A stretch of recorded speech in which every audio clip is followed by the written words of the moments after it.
right, good evening, ladies and gentlemen. You're listening to The Currency of Discourse with Jay and my co-host and good friend, Quaid.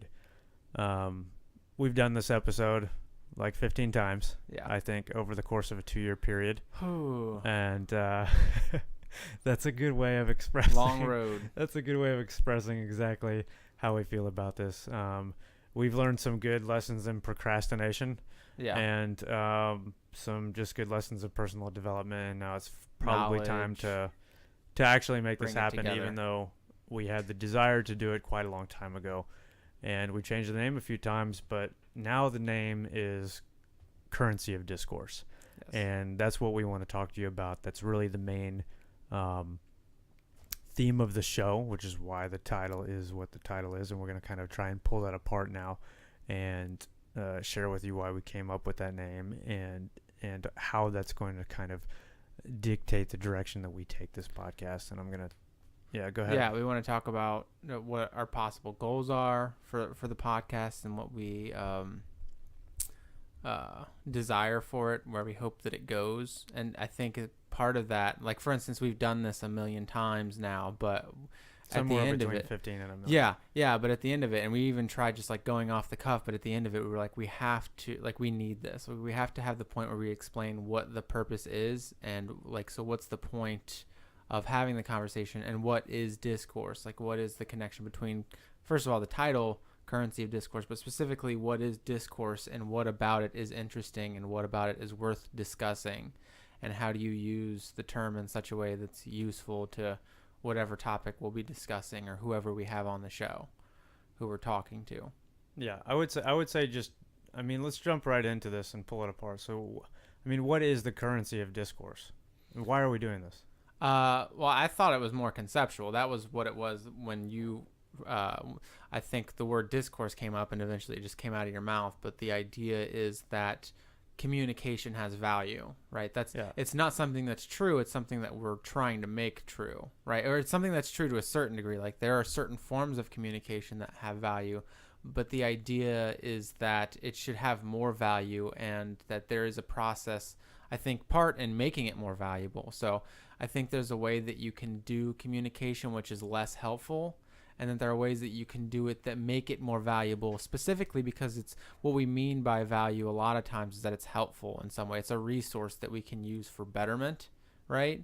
And a lot of times conversations, I think potentially what's going on actually is that people are foregoing a short-term personal betterment over long-term social betterment. So, for instance, well put. In forms of communication, they may get really angry and aggravated, or they may take a very strong political stance. This is usually how these conversations go, right? Where things are polarized on one side or the other, and everything's binary, as opposed to complex and nuanced, and seeing the different actors in any situation and trying to pull apart what happens. And what happens is that people get angry about those things because it makes them feel good. So they get this short-term gratification of expressing anger, but they completely destroy the future value of that potential conversation, of seeing things from a bigger social perspective and creating change by the conversation. And it's the discourse itself that is valuable, that is the currency. Right.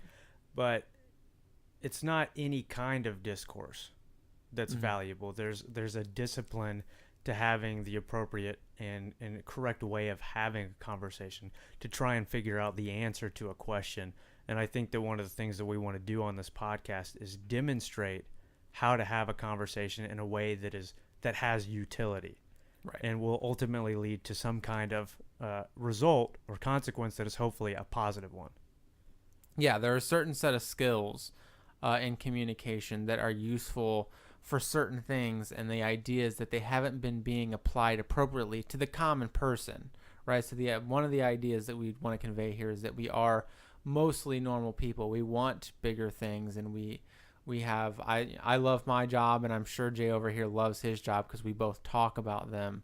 But we are still common in terms of like we're just the normal person that you would run into on any given day. And at that point, the question becomes like, how are we having the conversation? How are other people having the conversation? And what about what we know about communication is, in our view, assisting the way that we have the conversation, or improving the way that we have the conversation, something like that. Yeah, and I guess another way of explaining it is we're trying to bridge the gap, between academia and the general population. So there are people in the appropriate positions having conversations like this, but it's not enough in common circles. Sure, yeah. And we believe that it's important to have conversations that have utility to them. Like the average person should be having those conversations because we live in a democratic society. Right. And for democratic to, President Barack Obama recently said that democracy is fragile, right? So in the way to solidify democracy or make it more trustworthy, make the foundation more solid, is if everyone is participating in that society.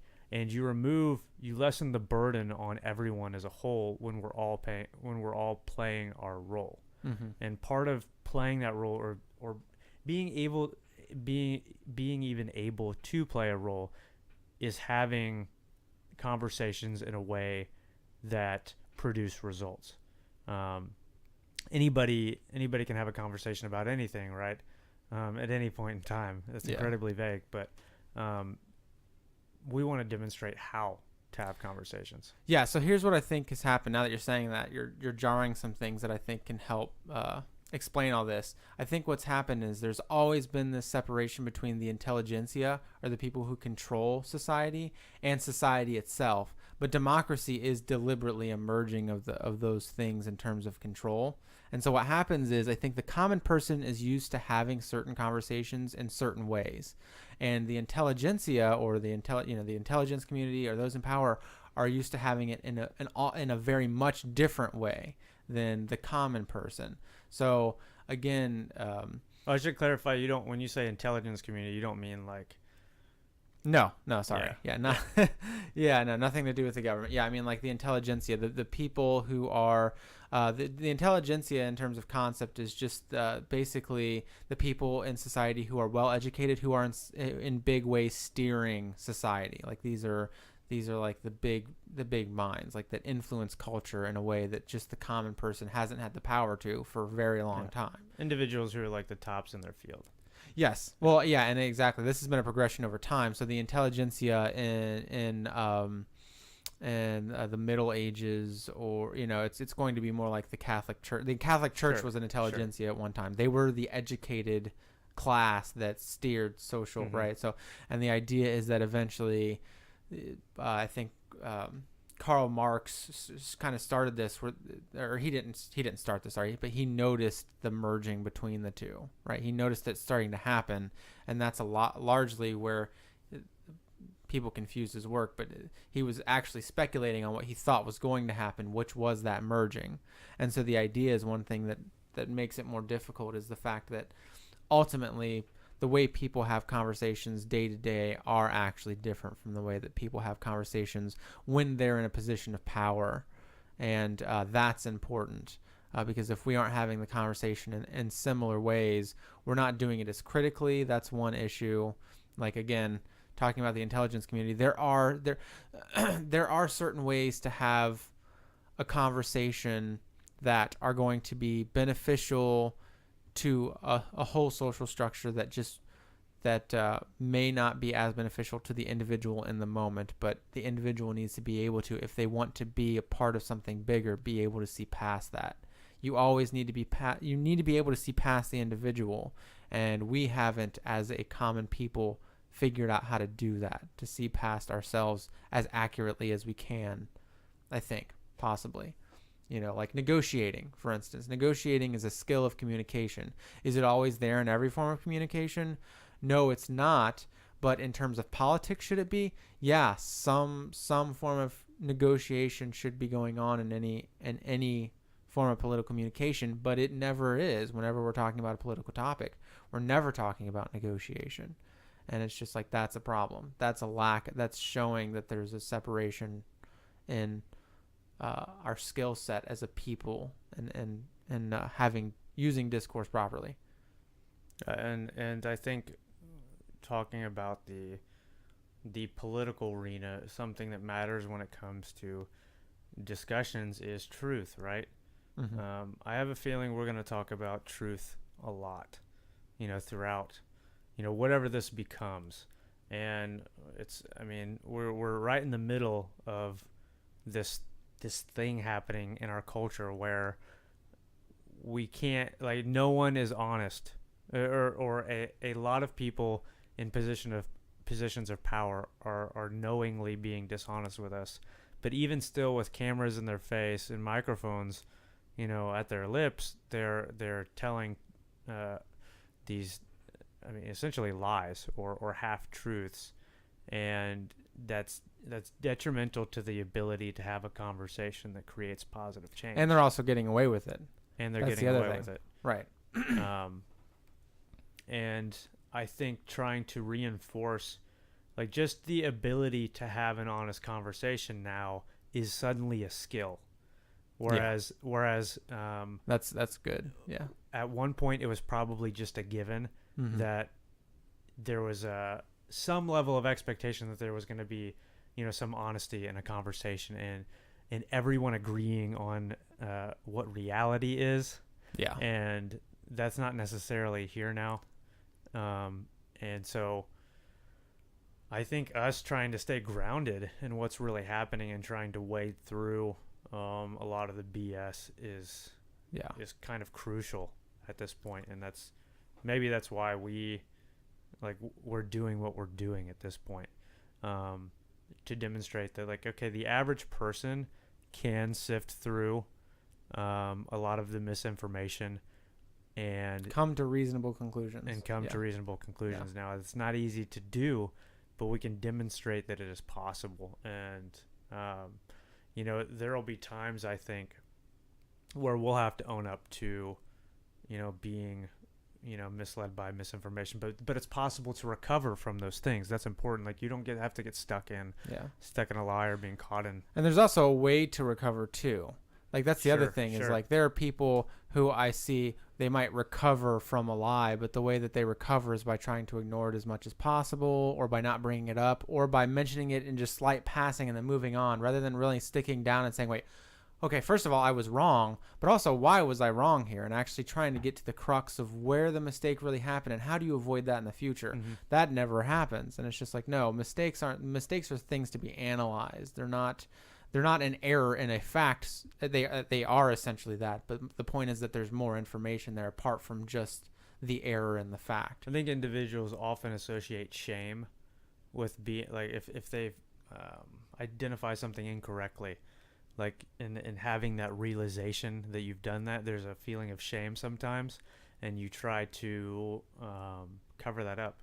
And I think we want to avoid that, or demonstrate that it's not shameful to have, like, gone down supporting a path in terms of, like, you discover a piece of information, you go that direction, and you find out it's not accurate, and then some people just stay there because it's like, oh, I'm already committed to this idea, so I'm just going to keep going down this road, and letting people be comfortable with coming back.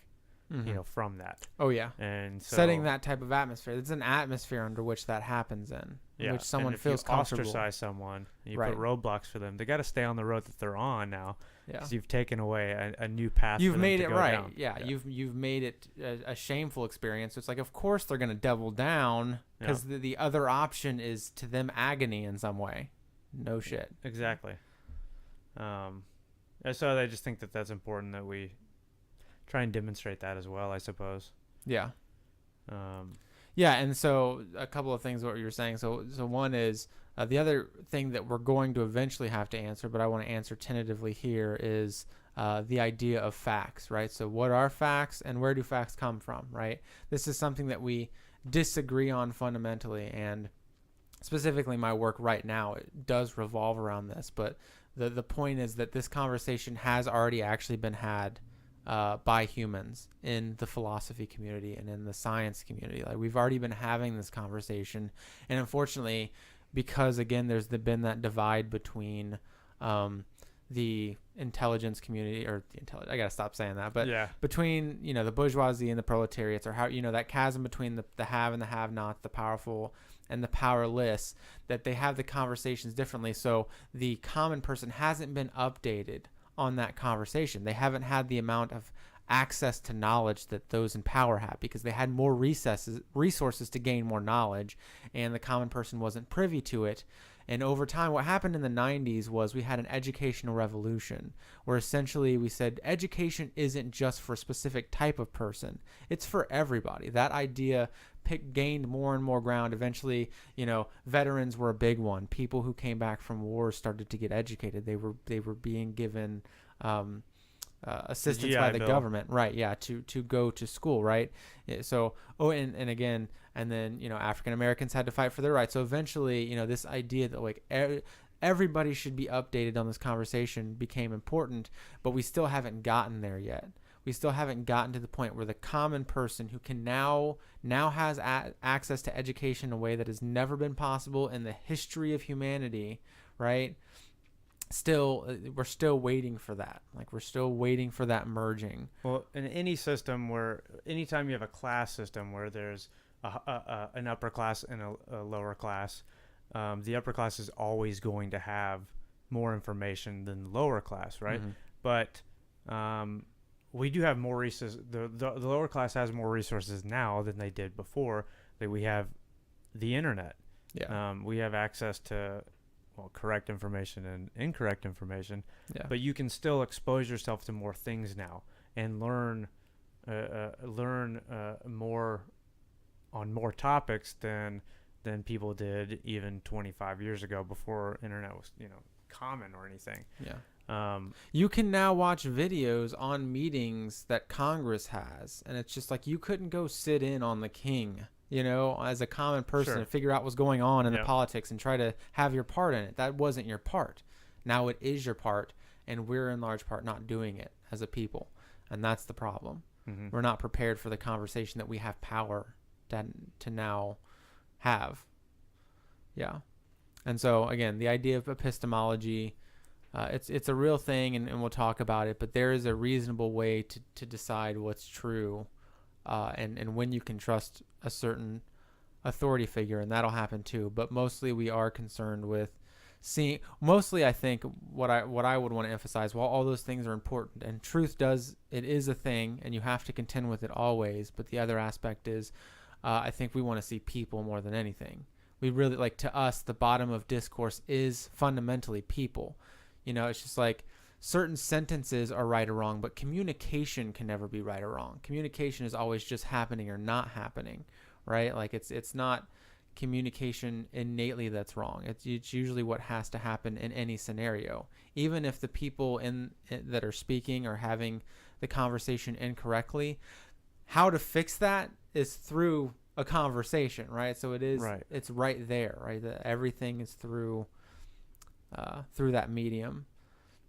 And so again, being able to do that in the most effective way can change individual lives, individuals again. But more specifically, it's important when we're looking at macro structures to see what the motivation of any individual in any given event is, and simply how do you avoid it? Like, how do you have the conversation about the issue in such a way that we make it actually less likely to happen again? Sure. If it's a bad event. I don't know if I want to go this direction or not, but I was listening to Jordan Peterson the other day, and someone, I think, asked him about what kind of, if you're going to make changes in the world, how do you go about doing that? In one way, the answer that he gave was having conversations with the people that are in your life, like, because you can do that right now. Yeah. Because those are simply put, those are the people that you're around, your family, your friends, people that you work with, and having conversations with them that are relevant to society, I suppose. But I actually found that that seems hard to me, because that's real. Oh, you're right.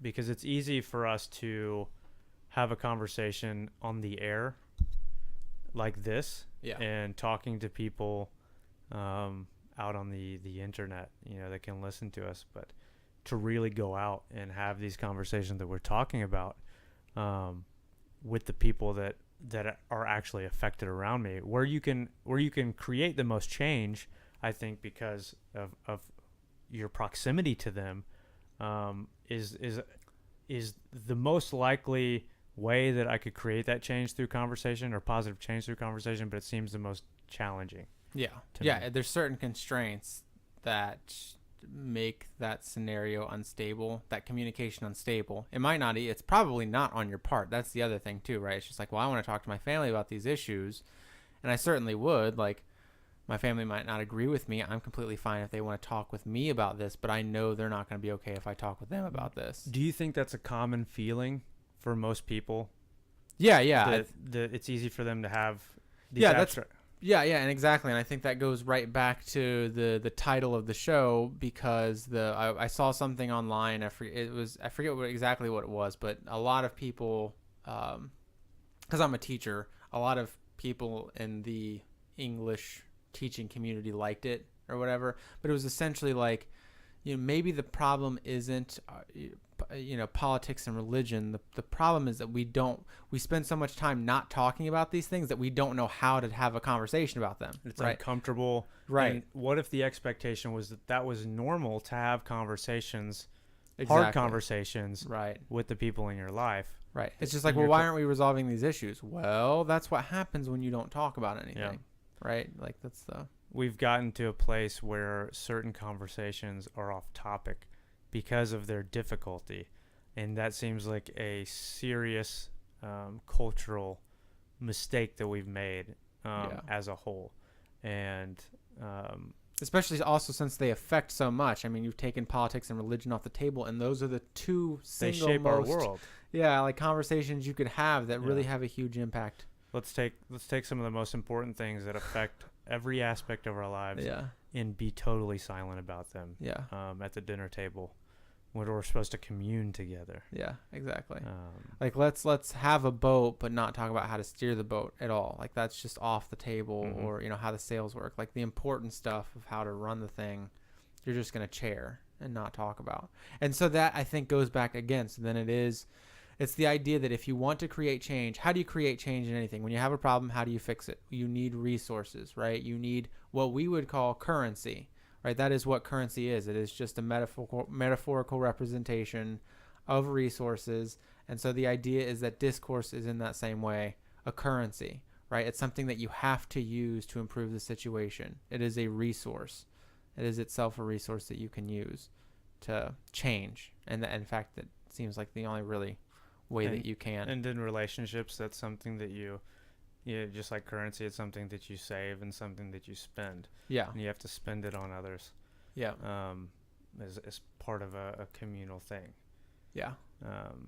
Yeah. You build up good ideas, right? Like, you save what the good ideas that you want to sit on, and you also share them. You spread them out because you know that it's a resource. Yes, I mean, it is exactly a resource. It is the idea that communication should be viewed as a resource, and that the way that we spend it is significantly important. And if you don't know any of the theories about how to spend it, or you're not listening to the best ideas about how to spend it, if you're not thinking critically about the ways that you might misspend it, you're gonna miss it. Sure. Yeah. I don't know. I feel like we've laid out kind of really the direction that we want to take the show. Yeah. In a good way. Is there anything more that you want to add? No, it's not. No. I think that's a good wrap on the first one. Okay. I think this is kind of the direction you can expect us to go, and I hope that we've demonstrated that in a good way. Yeah. Or we'll have to do this for the 1,000,001th time again that you'll hear later. But we appreciate everyone who has listened to this thus far, for taking the time to do that, and that we hope that this has been useful to you, and we can kind of continue to provide these kinds of conversations and demonstrations on discourse, and we'll be having conversations about a myriad of topics. Some might be about technology. Some might be about, I think we'll talk about politics quite a lot. Others might be on religion or science. Really a large spectrum of conversations. And the bottom line is that we're trying to have the conversation in the right way and see if that yields results. Is there any last minute thing that you wanted to add? Yeah, I would just say thank you for listening so far, and I would say that by I think the next episode, you'll probably get even a better understanding. So, at least at this point, try to listen to the next one before you decide we're trash, because I think even though this is a good synopsis of I think a theoretical framework that we're trying to work within, that now what we need is a practical application of it in an actual scenario, and then people will really understand all the connections. They'll say like, oh, well, that's where you said this, and this is what you're doing there. Yeah, and we'll just have to work through it, and then it'll be a clear demonstration at some point. Yeah. So stick with us, and thank you for listening. And yeah, this is Currency of Discourse. Have a See good ya. night.